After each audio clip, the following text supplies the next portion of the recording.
I got you.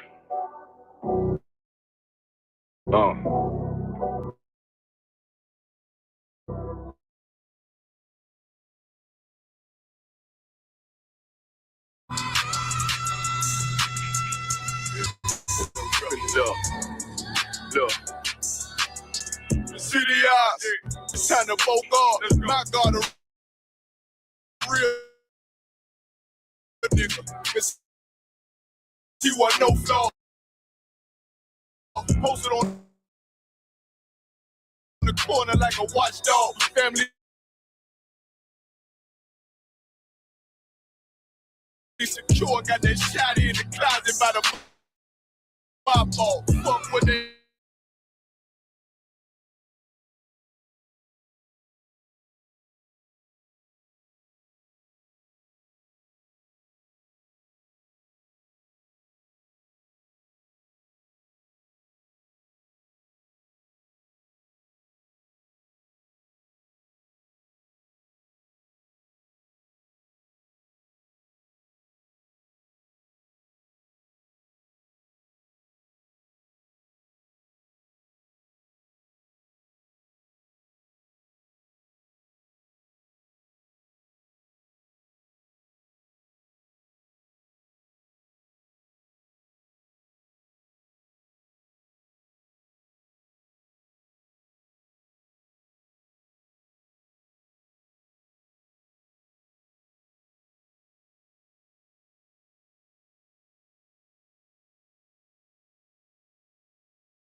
Shalom, shalom, testing.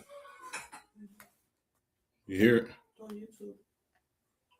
Shalom, testing. Most high praise. Salakia, hey, let that cat out. Salakia, quick technical difficulty. We're gonna get started. Give me 1 second, y'all.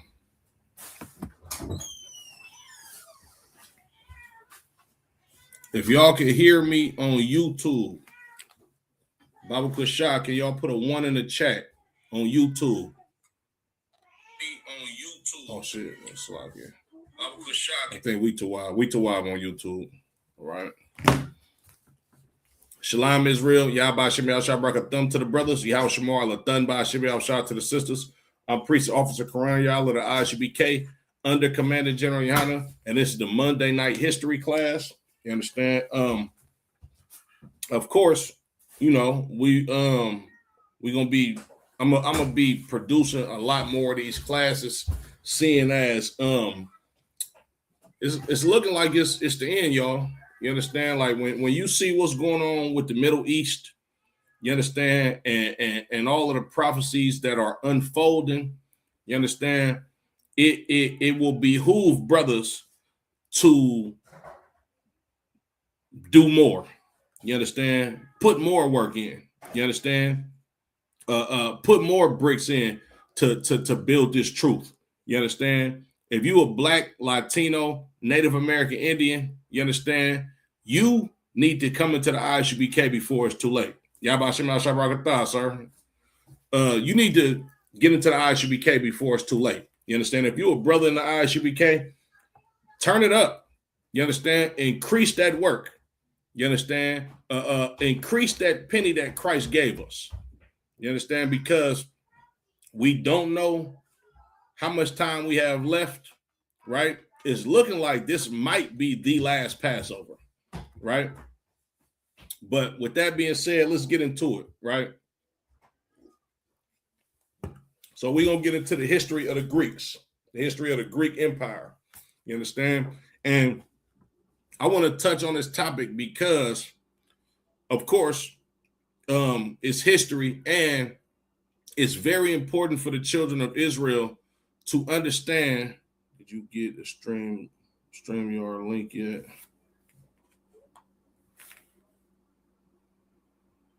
Oh, so like, sir, what do you mean the StreamYard link? You mean share the link, sir?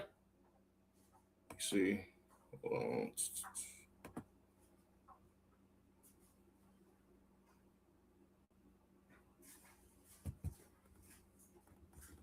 I put the link in the chat, sir, if you want to jump online with me.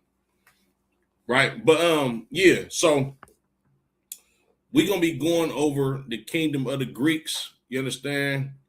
In order for Blacks, Latinos, and Native Indians to understand that pivotal part of the scriptures, which had a very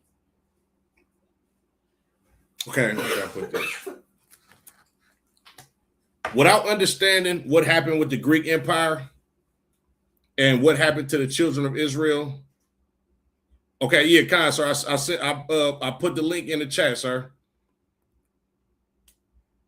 But like I was saying, right?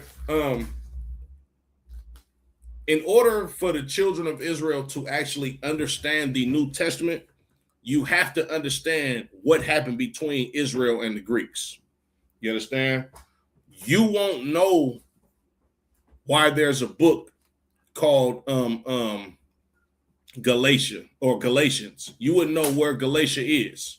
You understand? You wouldn't understand Ephesians.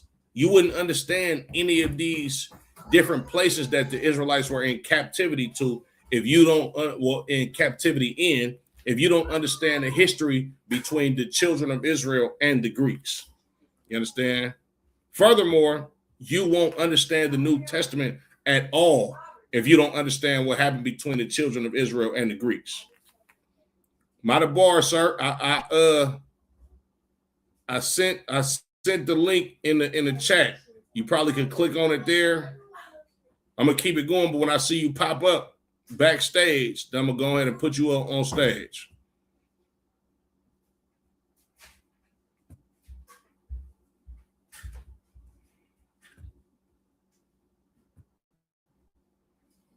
So I'm sharing my screen real quick. Damn, Salaki. Yeah.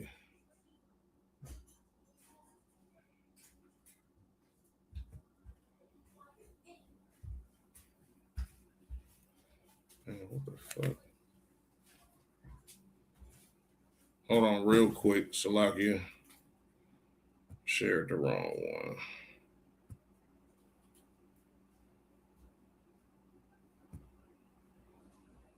Is that this one? Okay, that's this one.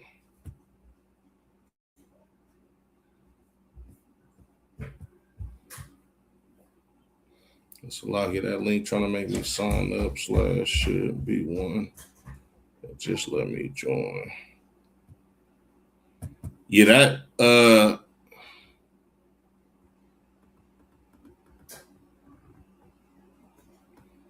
yeah, Salakia, sir. I'm not sure on how to send a different link.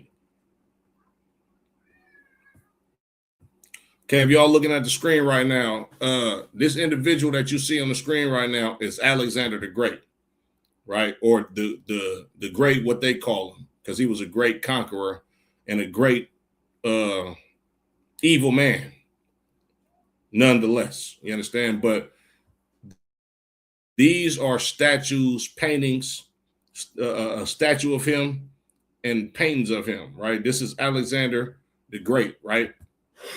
Now, a lot of people don't understand that the Bible is not a religious book. It's a history book, right?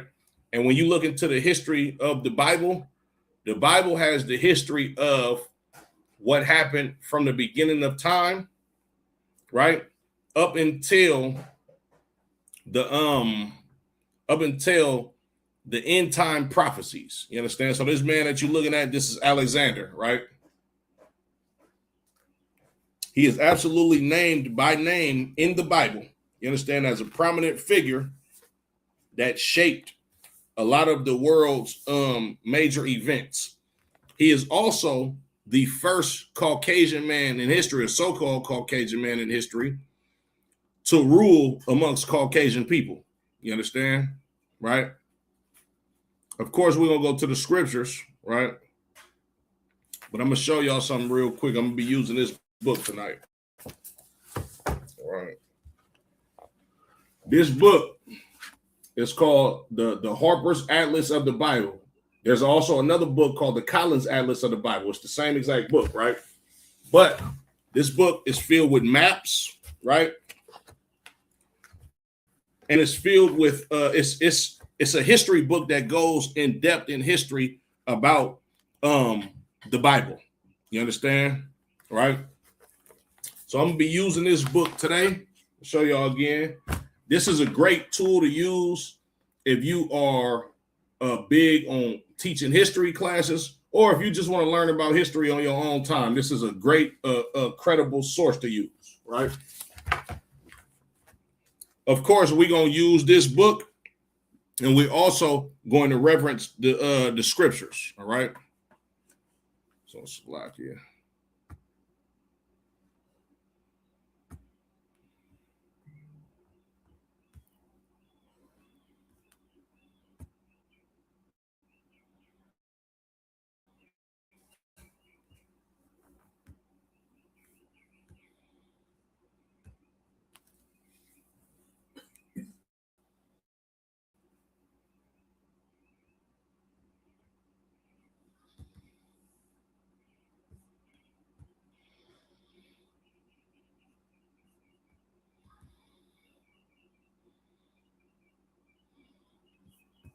Okay, so we're going to go to the book of First Maccabees, right?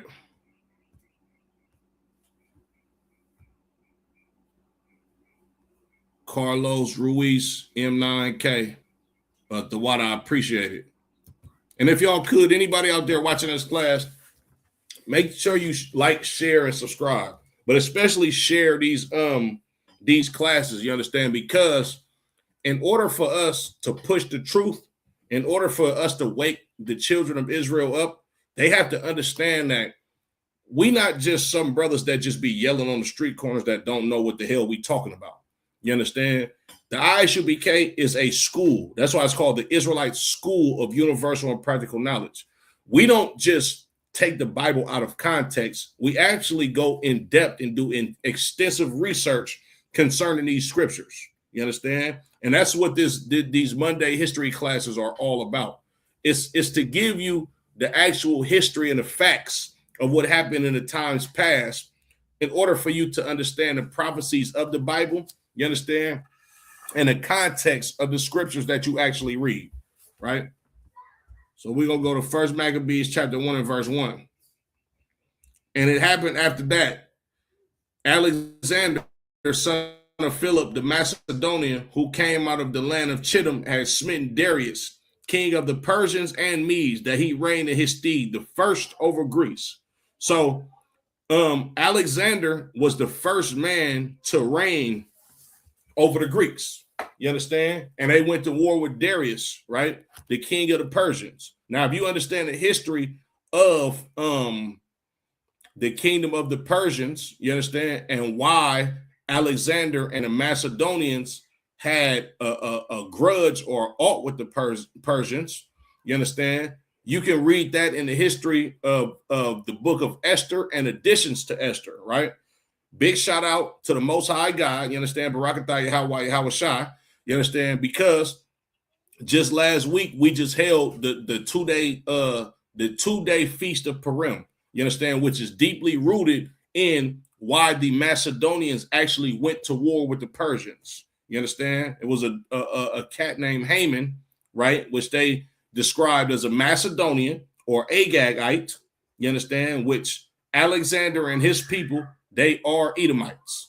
You understand? Agag was the king of the Edomites. Hold on, Salakia.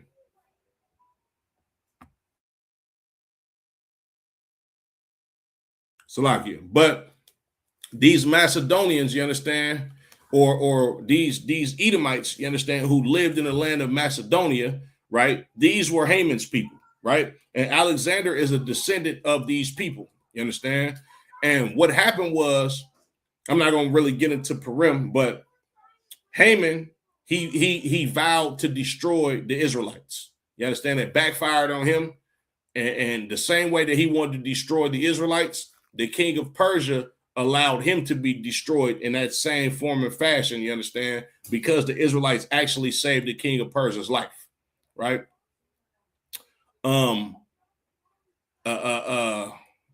After this was and then of course the king of the Persians, Cyrus, you understand, he freed the Israelites from the Babylonian captivity, all right? But we're reading about Alexander, right? So now Alexander and the Greeks and him ruling, right?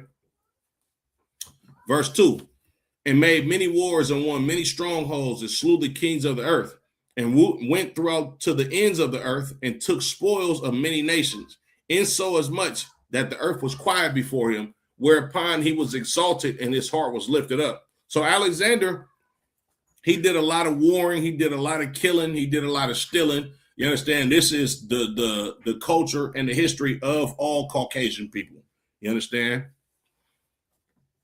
Verse 8, and he gathered a mighty strong host and ruled over countries and nations and kings who became tributaries unto him.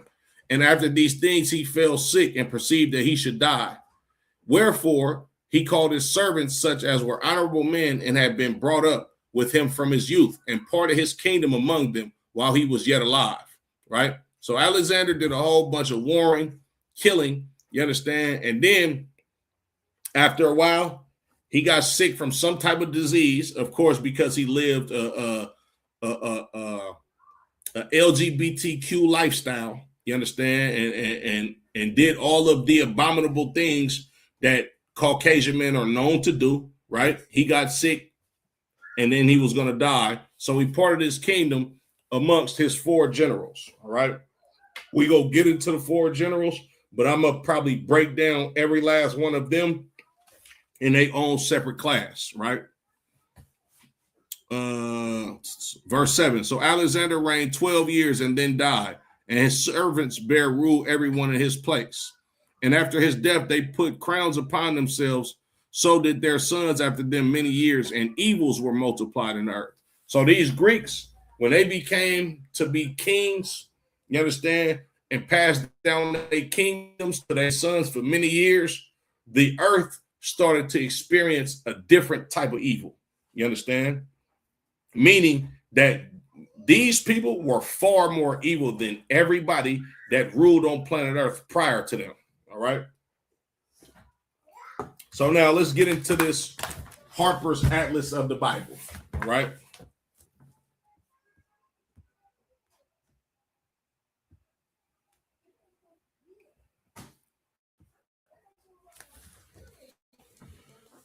Okay. So we in page 138. All right. The Greeks were always fascinated by Persia and its wealth, though they affected to despise it. Many Greeks before Alexander went east. Example, Scylax, who explored the Indus and the Arabian coast for Darius, right? So a lot of these Greeks, they were employed by the Persians. You understand? Just like that cat Haman, that when you read about him in the book of Esther and additions to Esther, all right? In the 4th century BC, many Greeks became Persian mercenaries, and throughout the Persian territory of coastal Asia Minor, cities were built or rebuilt in the Hellenistic grid pattern, invented by Hippodamus of Miletus. Excuse me. Hellenization was introduced to Caria by the independent-minded Persian satrap Mausolus. His tomb, the mausoleum, was one of the 7 wonders of the ancient world.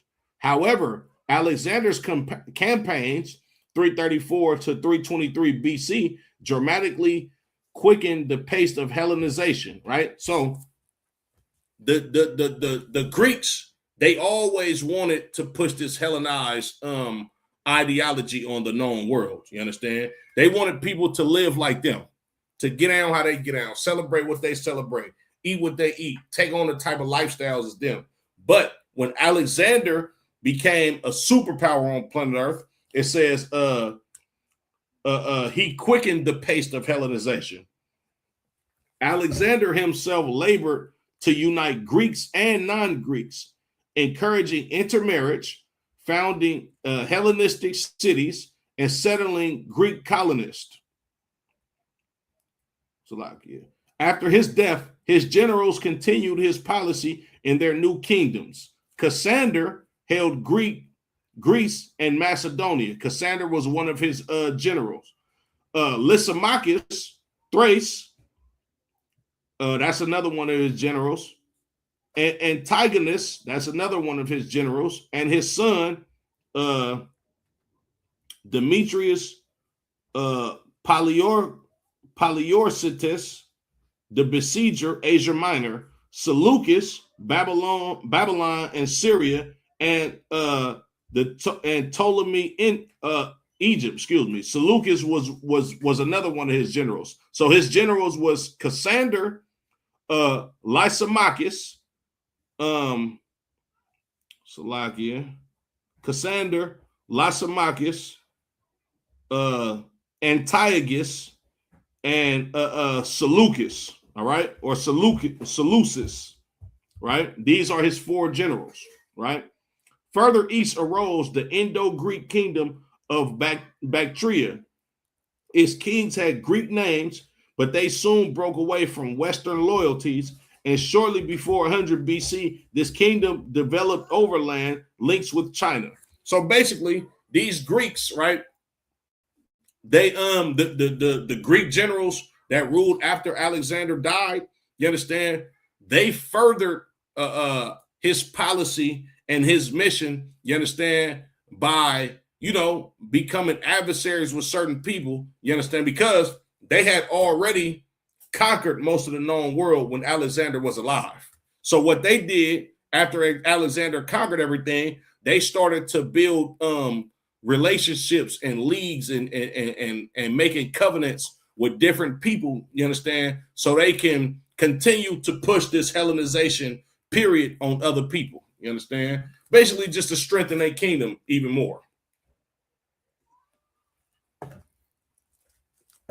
Slovakia. The east, however, was hardly flooded with Macedonian settlers.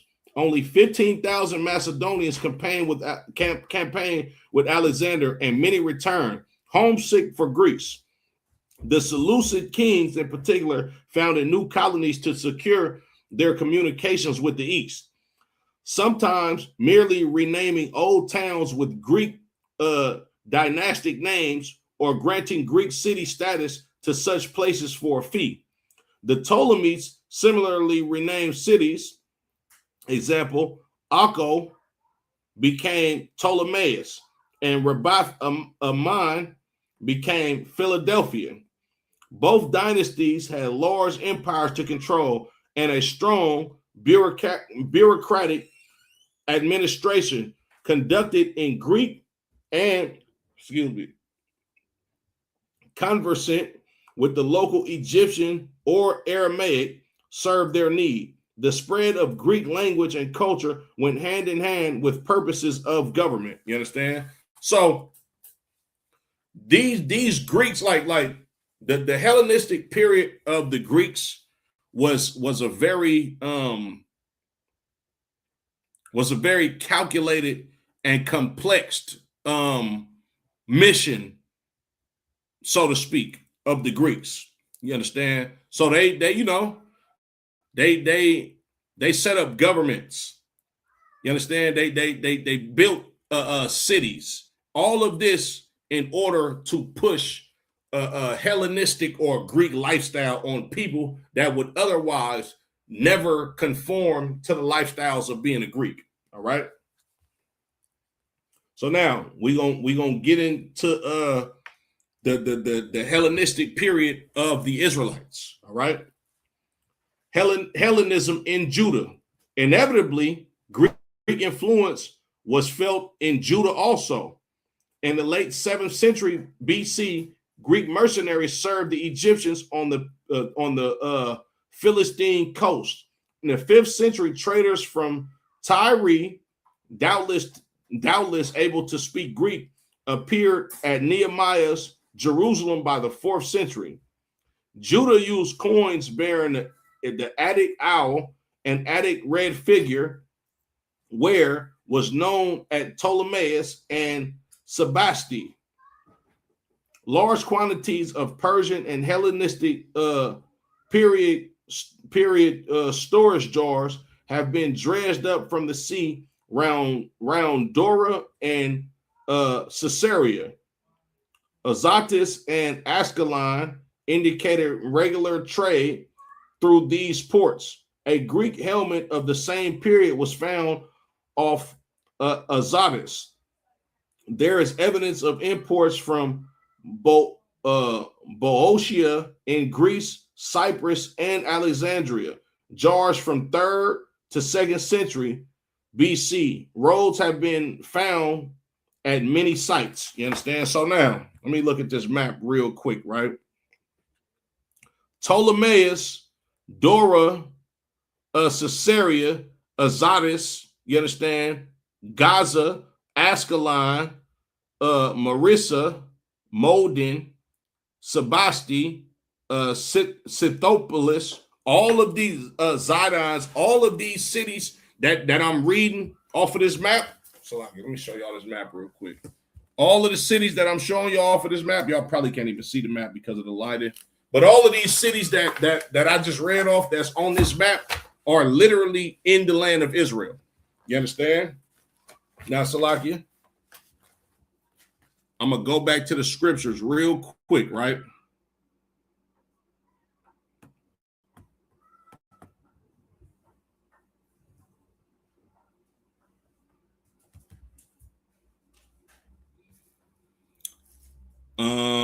Verse 10, First Maccabees chapter 1 and verse 10. And there came out of them a wicked root, Antiochus, surnamed Epiphanes. Antiochus Epiphanes. Epiphanes means God in the flesh. This was an arrogant, you understand? This was an arrogant Greek king. You understand? He felt he was nigh unto the Most High God. You understand? Who had been in hostage at Rome and reigned in the 137th year of the kingdom of the Greeks. You understand? So this wicked root, this Antiochus, this was the cat that set his eyes upon Jerusalem and the children of Israel to go harm us. You understand? Verse 11. In those days went there out of Israel wicked men who persuaded many, saying, let us go and make a covenant with the heathen that are round about us. For since we departed from them, we have had much sorrow. These wicked men, who are they, do you ask? These are traitors amongst the Israelites. You understand? Israelites that wanted to indulge in Greek customs. You understand? Hold on, Salakia, real quick.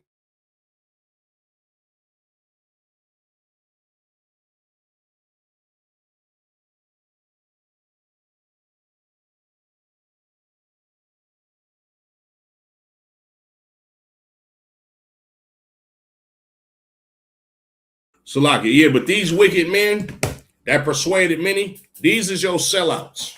You understand? The same people that you would look at that have a high social status amongst black people today. Your Steve Harveys, you understand? Your Creflo Dollars, all of these Christians, you understand, are the ones that consented to the religion of the Caucasian man. This is the same spirit that these Negroes had on them. You understand? That's why I was able to be Hellenism in Judah. All right. And the reason why I'm saying it's Hellenism in Judah is because at this time, we don't have the northern kingdom that's in the land of Israel. It's only Judah. It's only the southern kingdom. It's only Judah, Benjamin, Levi, or half of Levi, and a small remnant of people from other tribes. Right? Reading on.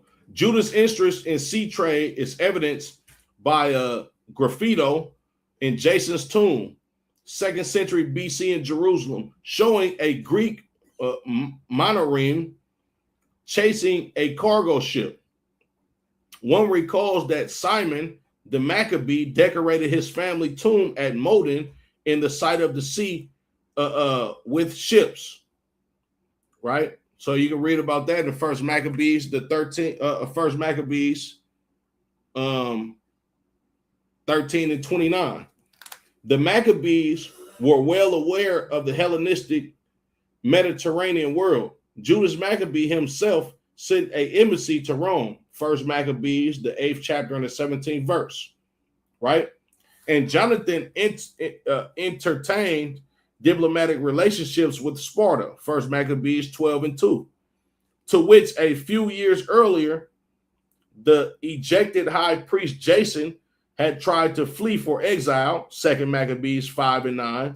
Hellenistic lifestyle is illustrated by the town of Marissa, populated by colonists from the Phoenician town Sidon, whose tombs contain Greek inscriptions and wall painting of animals captioned with Greek names. Example, rhinoceros and elephant.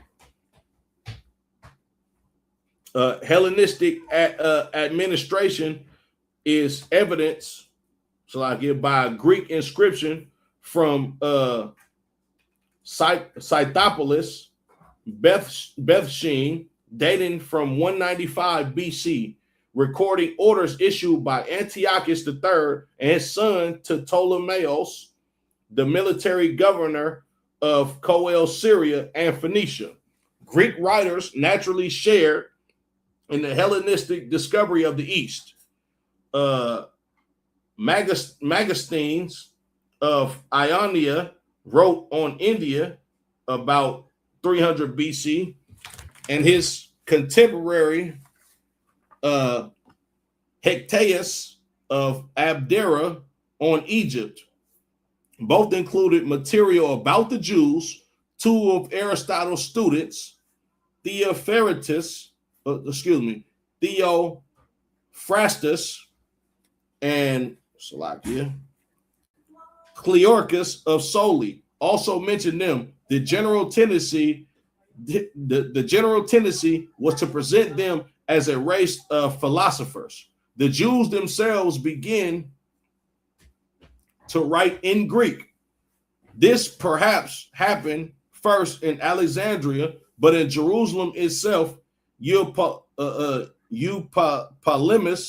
mid-century BC, First Maccabees 8 and 17, wrote a Jewish history book in Greek. And in the first century BC, the books Esther and First Maccabees were translated into Greek, and the Hasmonean king Alexander Jannaeus struck coins bearing both Greek and Hebrew inscriptions, while the Nabatean king Aretas III called himself Philahene on his coins, right? So now, basically all of that, everything I just read was just summing up that the Hellenization period of the Israelites, you understand, is all over the scriptures, right? As a matter of fact, Salakia, let's get back into it in the scriptures, right? So it says, First Maccabees 11 and 1.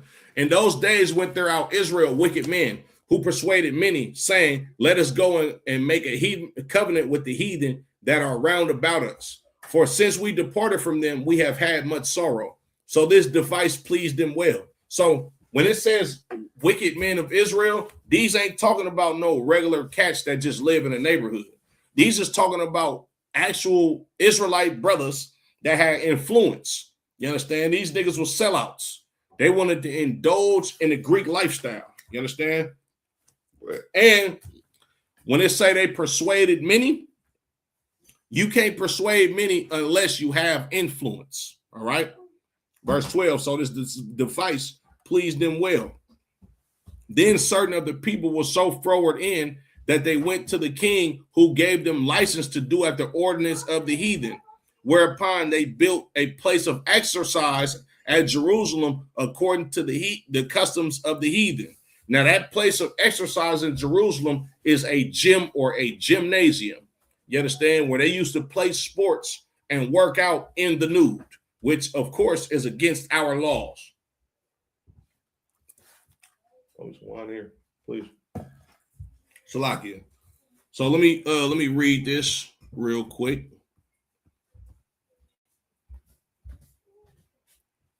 Yeah, that's fine.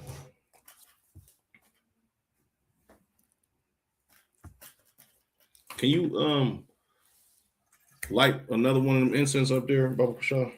The water. You see him up there? Okay, it says the Greeks turned east, Judah in the Hellenistic world. Apart from the brief historical surveys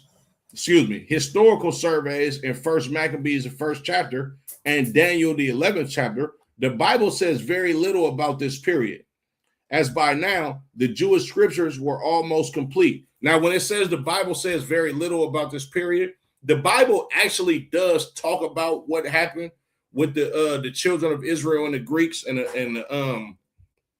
the feast of Hanukkah or Hanukkah in the Hebrew and the Maccabean revolt. It absolutely does talk about that, but this book is going to go a little bit more in depth. You understand? Because when you read First Maccabees, you understand the first chapter, it's kind of like a vague historical account.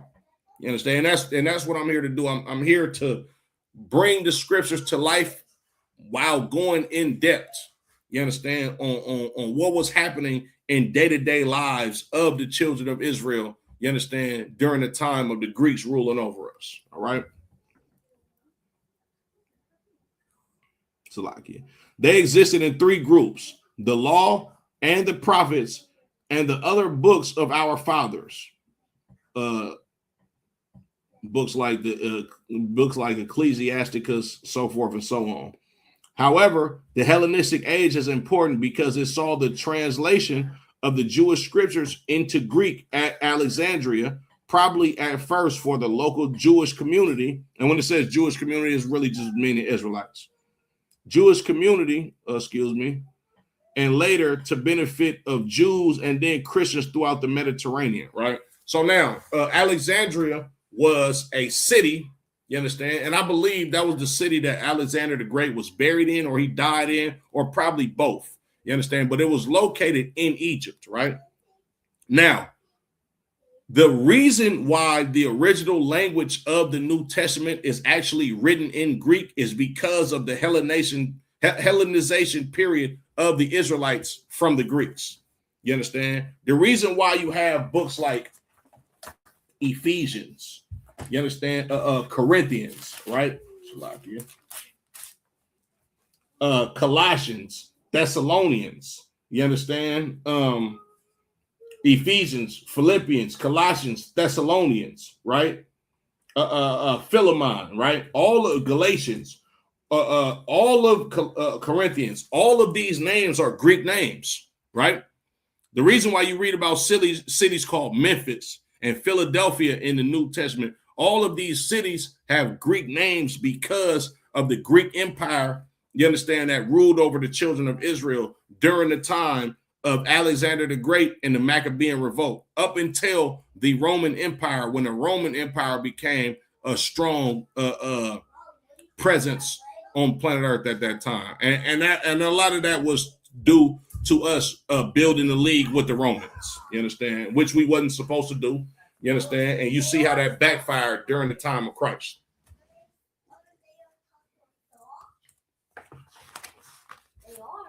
Salakia. New writings appeared, some written in Hebrew and translated into Greek. Examples, the book of Ecclesiasticus and the books of Maccabees, and some written in Greek. There was no dark age for the Jews, but a period in which they responded vigorously to the new Hellenistic empire. There was no dark ages for the Jews, meaning there was not a period where the Jews just laid down and curled up and cowered down to these Greeks. No, we fought them. You understand? This is why you have the feast day Hanukkah or Hanukkah, because we fought vigorously against being Greeks or against taking on the culture of the Greeks. Now, of course, like I just read in 1 Maccabees, the 11th chapter, you have some brothers that did give in to the Greeks. You have some brothers that were weak, you understand, that did bow down to Alexander and his way of life. But you have other brothers like Judas Maccabees, you understand, and his family members, you understand, that went to guerrilla warfare with the Greeks. All right. So now let's get into some of the day-to-day life and the day-to-day structures, you understand, of the Greeks. All right. Hellenistic culture brought with it not only new ideas and customs, but also new buildings to house those institutions which the Greeks regarded as indispensable to civilized life. Excuse me. The agora, right? The agora was a center of public life. So an agora would be like a place of commerce. You understand? It would be like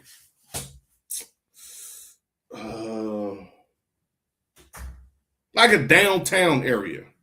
You understand? For lack of better terms, right? A place where people can go buy stuff, sell stuff. You understand? Where you can get some entertainment, all of that type of stuff. So like it. Merriam-Webster's dictionary definition of agora.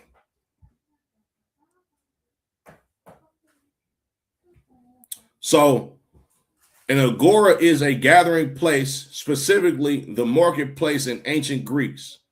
It refers to an open space used for assemblies, commercial, and social activities. A secondary definition refers to an Israeli monetary settlement. So basically, this is like I said, like a downtown area, a marketplace, a place of commerce, you understand, a place where people gather socially, you understand, so forth and so on, right?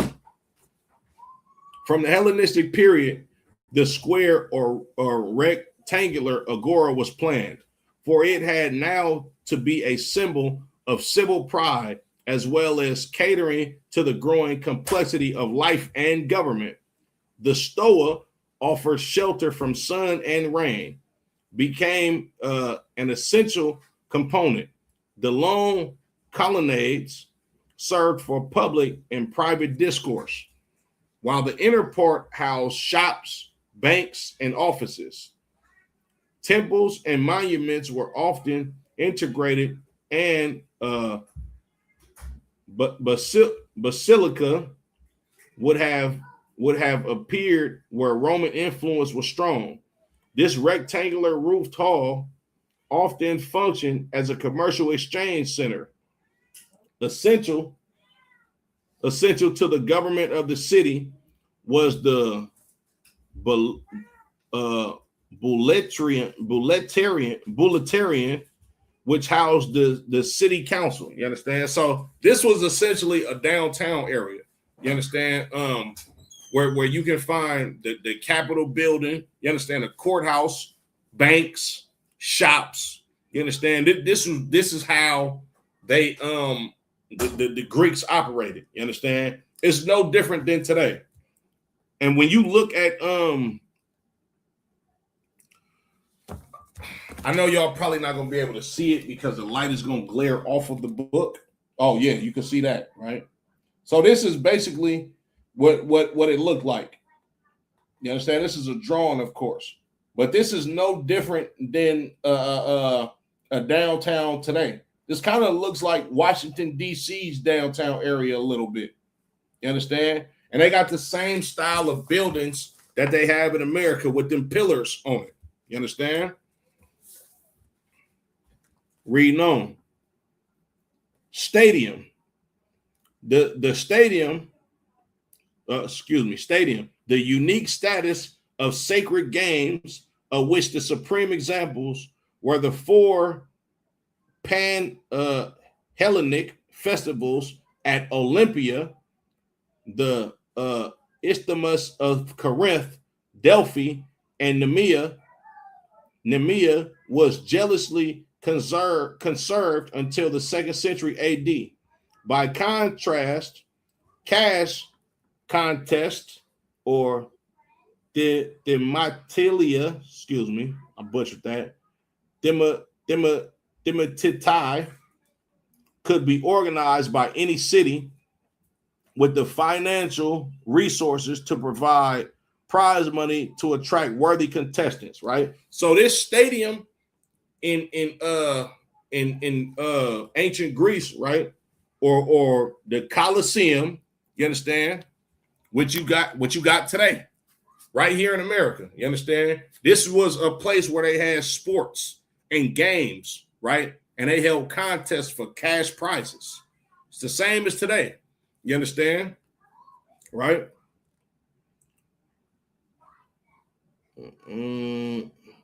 Preserved start and finish lines indicate that the stadium could vary from 195 yards in depth, in length, Delphi, to 212 yards, Olympia. Right? When you hear the Olympics, right? That's where that comes from. That name Olympia. You understand? The Olympic Games are of Greek origin. You understand? All of the games that you can see in the Olympics, they did this in ancient Greece, right? But back then, they would allow the people to perform these Olympic games in the nude. When you look at it, like, it's illegal to be nude in the public today. So what the Olympics do and what sports do in general, you understand? They allow you to put as less clothes as possible on, You understand? Without breaking the law of being in the nude in public. The participants ran in marked tracks. This is they ran track. You understand? In these stadiums, right? There is evidence of different types of starting gates, but by the 1st century AD, a simple trumpet blast appears to have sufficed. It's the same thing as when they shoot that gun and they take off running. You understand the 100-meter race. It's the exact same thing, right? Prior to the introduction of stone seating in the imperial period, wooden benches were brought out for each festival. If an appropriate hollow was not available, a terrace was cut in a hillside. So they giving you the how these places look. Like this is a stadium with chairs or with benches. You understand? It's the same thing like when you go to a basketball game or a football game. You understand? That's essentially a coliseum, a big circle place. You understand? With thousands of people to see the attraction that's going on in the direct center. You understand of the stadium, right? Institutions of Hellenistic city, Greek culture with its great intellectual sophistication and its emphasis on athletic prowess was a great danger to the Jewish way of life. The Greek emphasis on philosophy speculation attracted many Jews, but was an anathema to the Orthodox. Similarly, Jewish young men who were attracted to the athletic ideals of the Greeks outraged the modesty of the Jewish community by competing in athletic events naked, right? So, Salakia, let me read this real quick. I'm going to get to that in a second, right? So, the sports of the Jews were degrading, and it was against our law, statutes, and commandments because it allowed our people to be outside in the nude, which is against the Torah, which is against our laws and against our God. You understand? But a lot of these young brothers, they wanted to be like the Greeks. That's why when I read First Maccabees, the 11th chapter, I'm gonna read that again. Salakia. First Maccabees chapter 1 and verse 11. In those days went there out of Israel wicked men who persuaded many, saying, let us go and make a covenant with the heathen that are round about us. For since we departed from them, we have had much sorrow. So this device pleased them well. Then certain of the people were so froward in that they went to the king who gave them license to do after the ordinance of the heathen. That's what was going on in ancient Greece. You got older cats that have influence, that's influencing these young cats to be a part of these Greek games, you understand, to go perform in the nude, right? And this was against us. I'm going to read that again. It says, Greek culture with its intellectual sophistication and its emphasis on athletic prowess was a great danger to the Jewish way of life. Now, of course, it was a great danger to the Jewish way of life. These people believe in philosophies. These people believe in free spirit and free love and all of this like the Greeks were hippies, essentially. You understand? They believed in using drugs and walking outside butt naked. You understand? And that was a danger to our way of life because our laws prohibit any of that. And of course, you know, with our laws, if we break these laws, the Most High is going to punish our whole nation. All right. The Greek emphasis on philosophy, speculation attracted many Jews, but wasn't anathema to the Orthodox. I got to look up that word. I believe that was let me see. I kind of know what the word means, but I'm gonna just look it up. just to give y'all the proper definition. Let's see. Anathema. So it says someone or something that is intentionally disliked, loathed, or entirely unacceptable, often representing a form of curse or banishment. So the high priest or the brothers and sisters that actually kept the law, statutes, and commandments that was righteous, they hated the way of the Greeks. You understand? As a matter of fact, Salakia, I'm going to just pull this real quick because I'm going to show you somebody who they talking about that hated this way of life.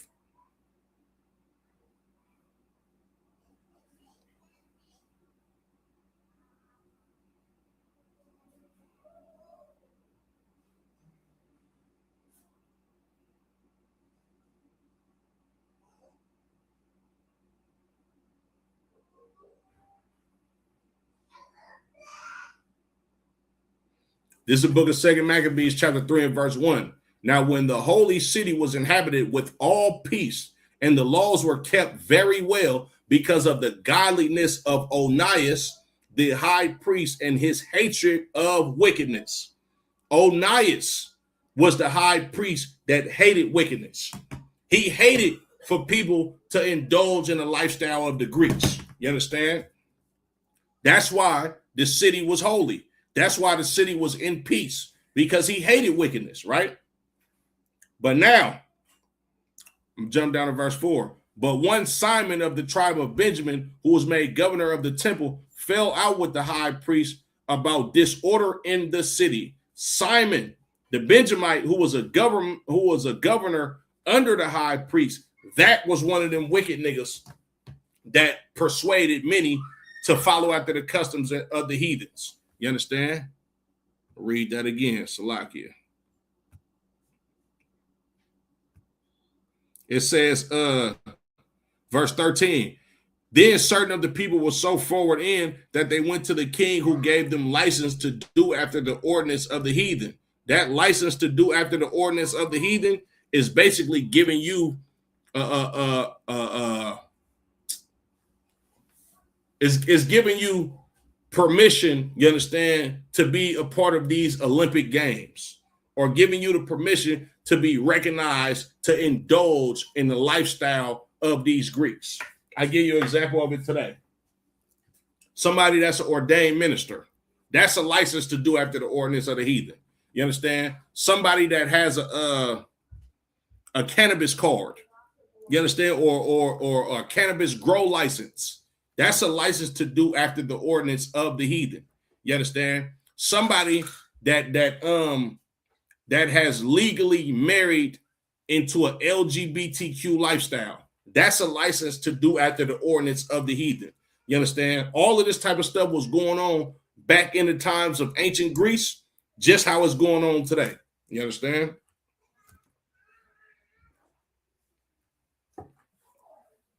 Another license to do after the ordinance of the heathen today. A police officer. You understand? The ordinance of the heathens are to destroy the children of Israel. That's what a police officer's job is. The police officer's job is not to protect and serve the community. No, it's to oppress and keep blacks, Latinos, and Native Indians in jail, because you can't have a industry where you make billions of dollars off of prisoners if you have no goddamn prisoners. Right? Read on. Similarly, Jewish young men who were attracted to the athletic ideals of the Greeks outraged the modesty of the Jewish community by competing in athletic events naked in accordance with Greek customs. So a lot of these elders, you understand, the ones that actually kept the law, statutes, and commandments, and of course the common folk, you understand, they was against this. I'm going to give you an example of that today, right? Well, probably not today, but in the times when I was a kid, you understand? If you seen a black or Latino LGBTQ member back in the times when I was a kid, an older grandfather or older grandmother would outright show disgust in that person if they chose to live that lifestyle. You understand? When our people had morals in the black community, you would have, okay, like for instance, I'll give you another example. When you look at Menace to Society, right? Cain's grandfather, he absolutely hated for them to be drug dealers and murderers and gangbangers. And he voiced it to him all the goddamn time. He said, the good Lord ain't put y'all here to destroy each other and to be selling drugs to each other. I'm paraphrasing what he said. And then when Old Dog was like, man, look, I don't think the Lord gives a damn about us. Look where we live at. It's effed up over here. He said, boy, you ain't got no belief. Meaning, you don't believe in the Lord. You understand? Now, of course, his father was a Christian. You understand? He didn't keep the law, statutes, and commandments. But nonetheless, he understood for the children of Israel not to destroy themselves. You understand? And that's what Greek culture brought on for our people. All right? Salakia. The Hellenistic culture epitomized by such institutions as gymnasia, theaters, baths, and temples was spread throughout the Near East and Salakia, and was to have the most profound influence on the course of human history. Y'all got to understand what that just said, right? I'm gonna read that again. It says, Salakia, the Hellenistic culture epitomized by such institutions as gymnasia, theaters, baths, and temples was spread throughout the Near East and was to have the most profound influence on the course of human history. Meaning, the Greeks, the Hellenistic period, the culture and way of Greek lifestyles, it said this has the most profound influence on the course of human history. So basically, the Greeks are the most influential people, you understand, on human history out of any other civilization or any other kingdom or any other empire that ruled on planet Earth, right?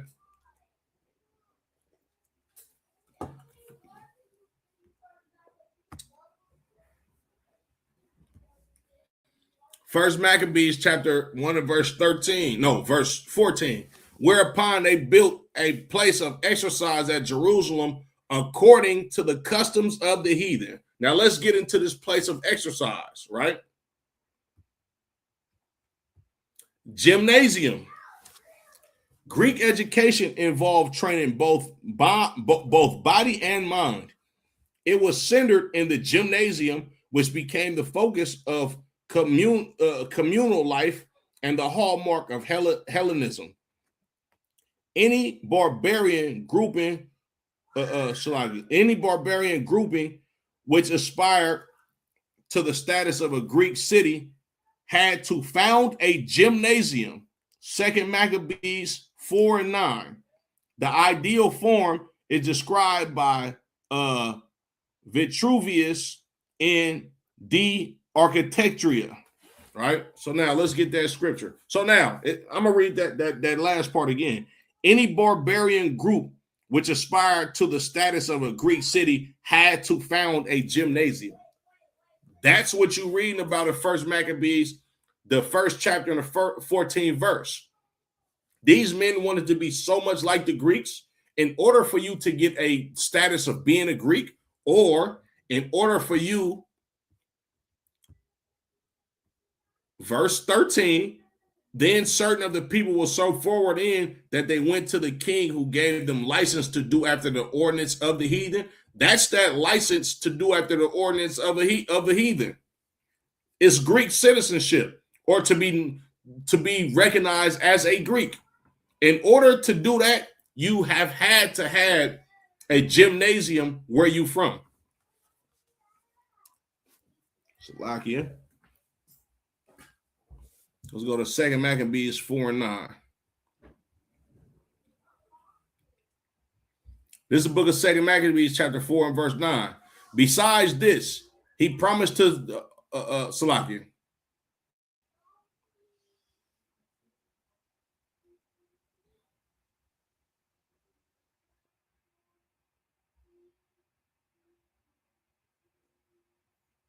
Second Maccabees chapter 4 and verse 8. Promising unto the king intercession 360 talents of silver, and another revenue 80 talents. Besides this, he promised to assign 150 more, if he might have license to set him up a place of exercise, and for the training up of youth in the fashions of the heathen, and to write them of Jerusalem by the name of Antiochians. You understand? So Jason, which was which was a brother to the high priest Onias, not only was Simon the Benjamite out of pocket Negro, Jason was out of pocket as well. You understand? And they promised all of this gold and silver to the king of the Greeks. And then and on top of that, they promised that they would build a gymnasium or that place of exercise. Now let's get into that, right?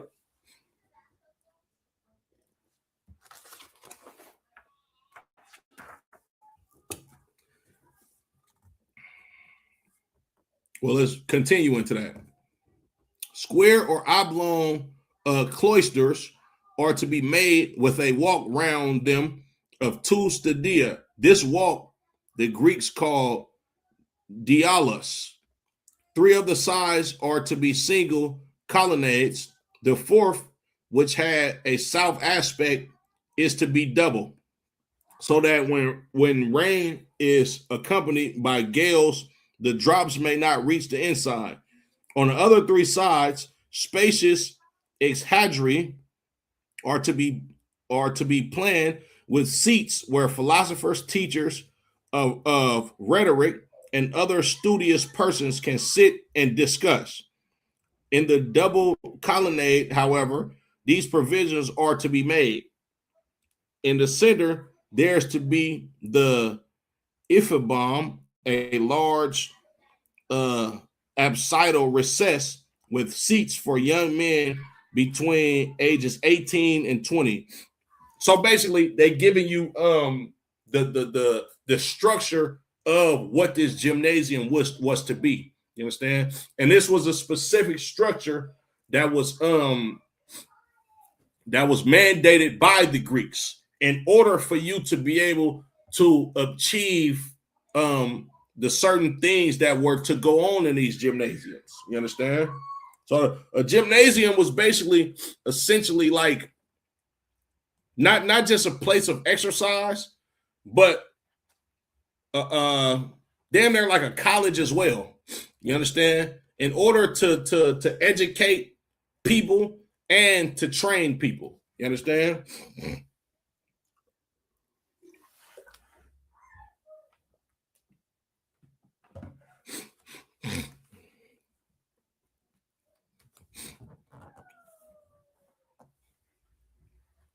Slovakia.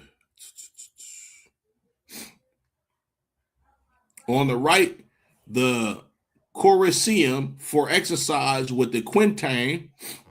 Next to the Conisterium for athletes to powder themselves. Adjourning the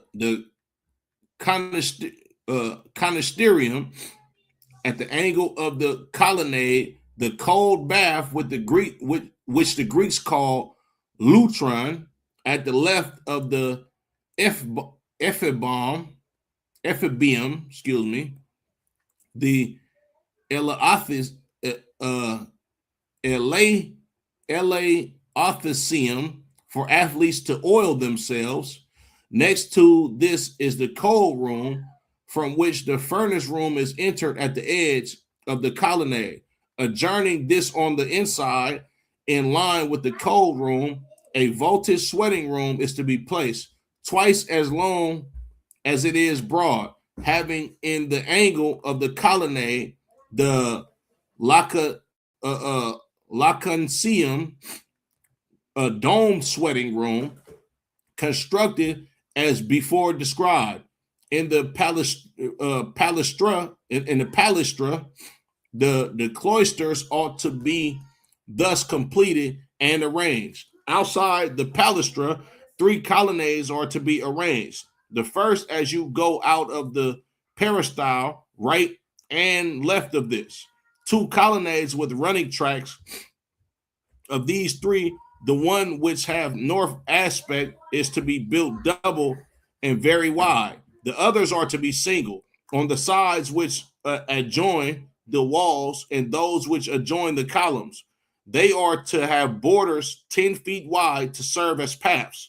The middle part is to be excavated with steps down from the paths to the level track 1.5 feet below, and the track is to be not less than 12 feet wide. Thus, persons who walk about on the paths in their clothes will not be disturbed by the athletes who use oil. Such colonnade is called zygtos by the Greeks, whose athletes take exercise in the winter on covered tracks. Next to the covered track and the double colonnade are to be planned open air walks, which Greeks call parademedes, and others call zista. Salakia. When it is fine weather in winter, the athletes come in the open and exercise there. So basically, they had a certain style of gymnasium. You understand? Okay, it's how can I put this? These gymnasiums were a calculated, you understand, project, right? In order for these athletic, you understand, and philosophical teachings to go on, right? But they had basically like a building code, same thing that you would see today. You understand? When you have a gymnasium, right? They give you a or a gym today. They give you a certain what's the word I'm looking for? A certain occupation or a certain amount of people that can be in this building. You understand? It got to be up to certain fire codes and all of that type of stuff. The Greeks was doing that back then. You understand? They made sure that these gymnasiums were fit to properly train people into their way of life. You understand? Right? Baths. Public baths were maintained at the expense of the city. Hey, Shalom, Lord Christ.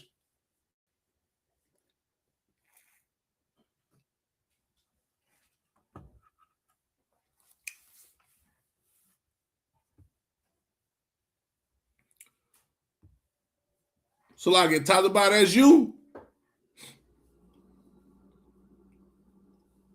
or that combined.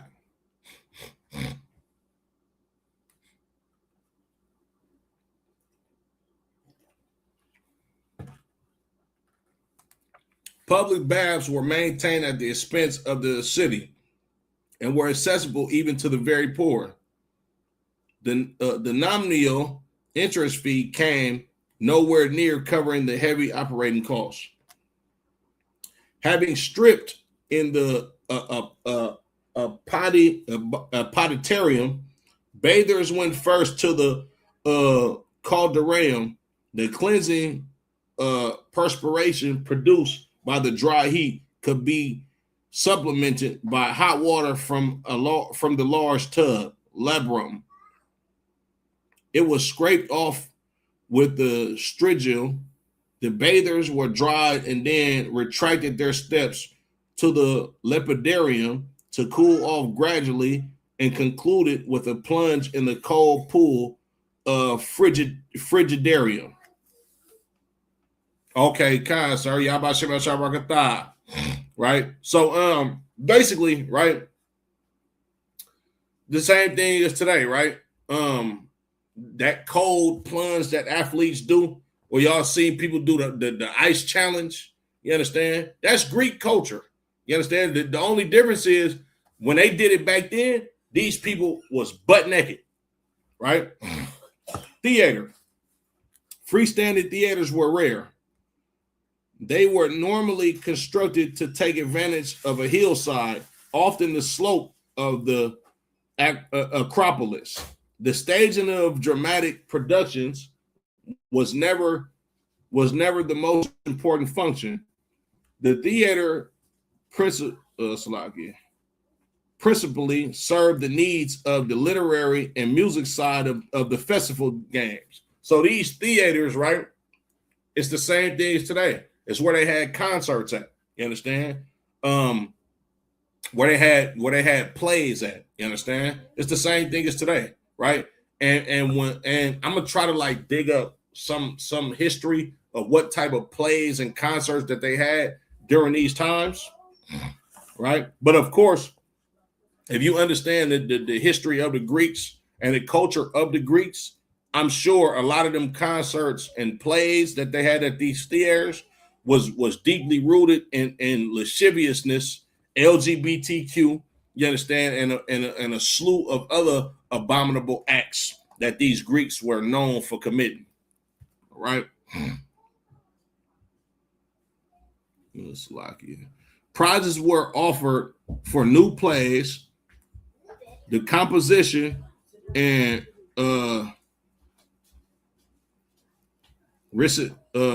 recitation of epic verse and panegyrics. Panegyrics. I gotta look these words up. Salakia, real quick.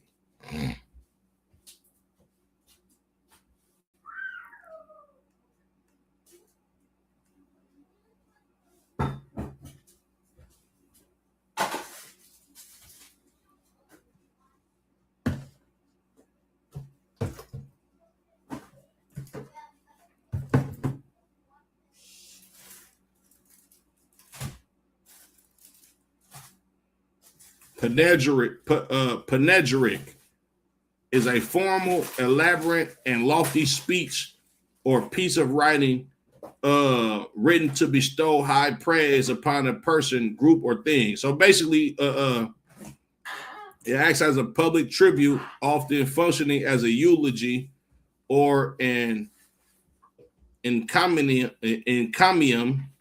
to highlight achievements and virtue. So a lot of so they would have like award ceremonies, basically. You understand? Like this is where the Oscars and the MTV Music Awards and the Academy Awards, all of this comes from ancient Greece. You understand? So like it. There were laurels for the best actors, singers, and musicians. The theater also served for meetings. You understand? You can read about that in Acts, the 19th chapter, 29th to the 40th verse. So they had award ceremonies at these theaters. You understand? Temple. Religions flourished. Religions flourished. And those accorded official recognition had their temples. The essential element was an altar on sacred ground, where a stoa formed the perimeter of the limenios, also Hieron or Peribalos. It provided lodging for the priests and space for stalls where visitors might buy votive offerings. Right? That's a lot here.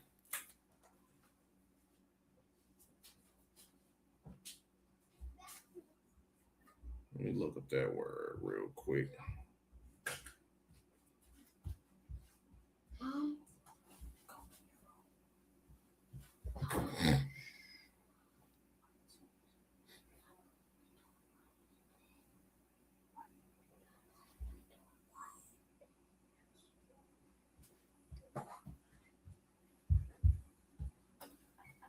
So votive is consisting of expressing a vow, wish, or desire. So you would buy an offering from these, or buy some type of votive item in order to make a vow or to make an oath to something. You understand?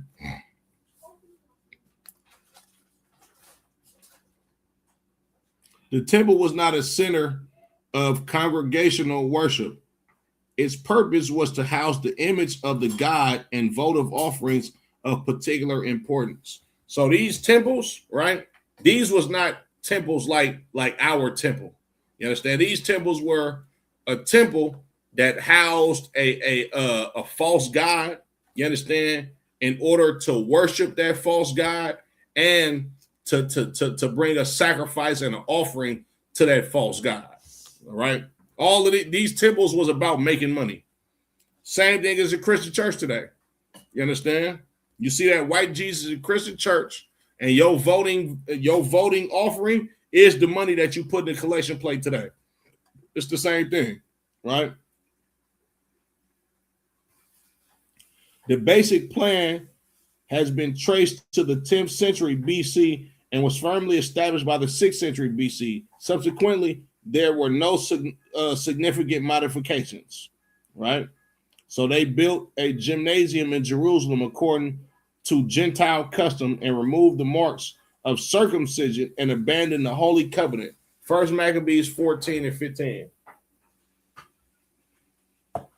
So, that was, that's part one of the history of the Greeks. You understand? Lord allow, I can do a part 2 next week, and I'm gonna start breaking down the 4 generals and what was happening. Excuse me, the 4 generals that Alexander the Great part of his kingdom to, and what was happening during the time of their reign and their jurisdiction of them reign. You understand? It's been another Monday night history class. The water to everybody for tapping in. I appreciate y'all. You understand? Y'all by Shemel Shabrak a thumb to the brothers. Y'all Shamal a thumb by Shemel Shah to the sisters. Shalom, Israel.